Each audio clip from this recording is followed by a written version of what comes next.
Today, we could get answers about what exactly started the Marshall Fire. Investigators say they're going to release their findings later on this morning, nearly a year and a half after the fire destroyed more than 1,000 homes and killed 2 people. 9 News reporter Courtney Yoon joins us live from the Boulder County Sheriff's Office this morning. Courtney, today, people who lost homes in that fire may finally get answers that they've longed for so long. Yeah, and Corey, people have been waiting for those answers for a very long time, so they're hopeful today that they may get some clarity on what exactly caused this fire. For nearly a year and a half, investigators have been trying to investigate and figure out the cause and origin of the Marshall Fire. The Boulder County Sheriff Curtis Johnson and the District Attorney Michael Doherty are expected to release what they've learned today. The news conference will begin at 10 o'clock this morning. In late December, former Sheriff Joe Pelly said the investigation was almost complete. At the time, he wouldn't share where the investigation was focused or whether anyone could face criminal charges, but he did say there may be more than one thing that started the fire. There's going to be more than one ignition point. I think we're going to have a couple of fires that started almost simultaneously that grew together into one big fire.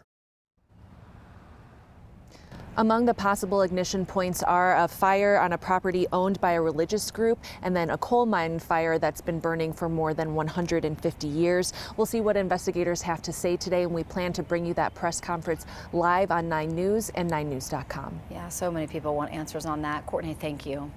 For the second time in one day, a Denver police officer was in the hospital after being shot on the job. Police also shot the suspect, who is now in critical condition.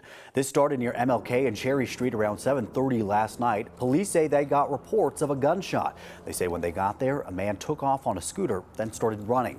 Officers chased him and they shot at each other. Yesterday morning, we told you about another shooting in Denver where police say an officer was ambushed on Zuni Street. In that case, officers killed the suspect. In both situations, police tell us the officer's protective vest saved their lives.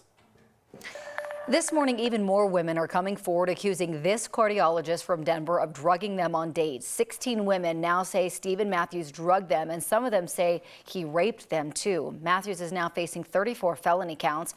A search warrant shows police were looking for drugs like tranquilizers at his home after his first arrest. Many of the women say they connected with Matthews on dating apps, and they'd wake up with no memory of the night that they went out. Matthews is in jail, due back in court tomorrow morning. He's agreed to stop practicing medicine, but the state medical board still renewed his license weeks after his first arrest. Right now, the civil rights group, the Human Rights Campaign, has declared a national state of emergency for LGBTQ+ people for the first time ever. This year, nearly 500 pieces of legislation targeting LGBTQ+ people have been introduced in states around the country. Hate crimes against LGBTQ+ people are also on the rise, up 70% between 2020 and 2021. The Human Rights Campaign says all of these factors mean the LGBTQ+ community is at risk. Nadine Bridges is the executive director of the advocacy organization One Colorado. She says even though Colorado has some protections in place, that doesn't mean people here are not affected by what's happening around the country. I have family in some of these states, people that I really care about that I cannot see right now because it feels unsafe. At a local level, there's still a lot going on. There's still attacks on drag queens. There's still a lot of discrimination against transgender youth in particular, and we need to pay attention to that. And Nadine is going to join us live this morning to talk more about this historic state of emergency that's coming up at 8 o'clock on Channel 20. 9 News is celebrating Pride Month by creating a space for open, honest conversations as well as understanding across communities. And we want to hear from you. You can text us right now at 303-871-1491 to ask any LGBTQ+ or Pride-related questions you may have. It's 6:06 right now, and former President Donald Trump has officially been named a target of the investigation into how he handled classified documents. NBC News reports the special counsel let Trump's lawyers know yesterday. When someone is named a target in an investigation, it means prosecutors believe they've committed a crime.